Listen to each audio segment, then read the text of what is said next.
Good morning, my name is Werner Venter, pilot at Rocket Air Ambulance, and this morning we're going to take you through the start of the Bell 222 that we use at Rocket Air Ambulance.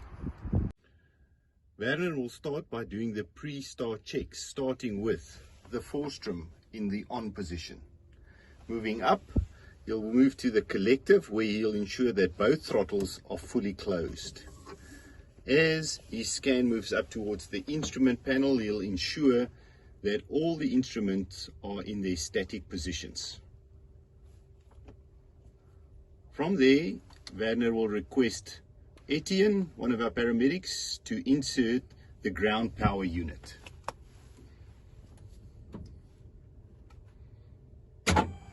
We can see there are some caution panel lights coming on now. Werner will now also ensure that the master battery switch is in the on position.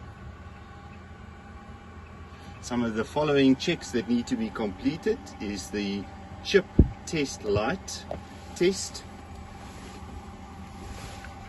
and we'll see on the caution panel 4 lights illuminating.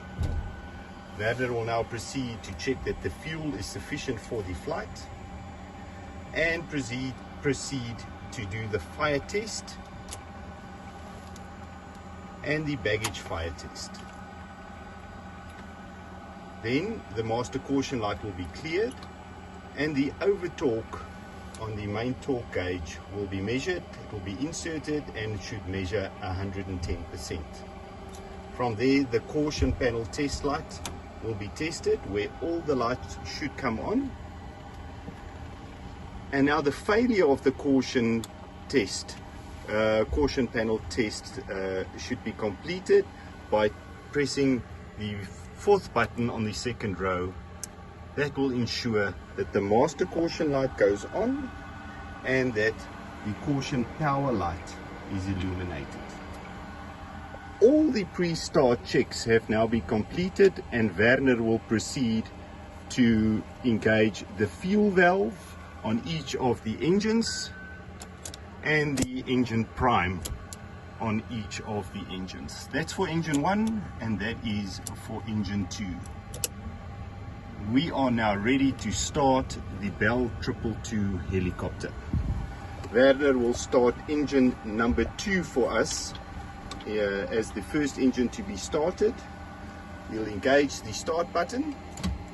You'll see there's a start light coming on.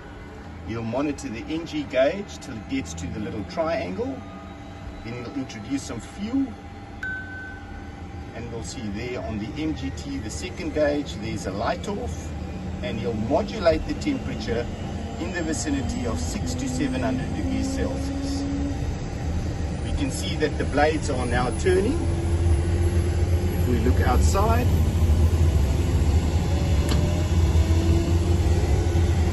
and the start sequence should be completed when 50% is reached on the NG gauge. Temperatures and pressures have now all increased, and Werner will proceed to remove the fuel prime button on engine number 2. Because this is a start from the ground power unit, Werner can immediately start engine number 1. Same procedure will happen. You can see the start button on at about 15% on the NG. Werner will introduce fuel and modulate the temperature on the measured gas temperature gauge between 600 and 700 degrees Celsius. We can see that the RPM on engine number 1 is now also increasing.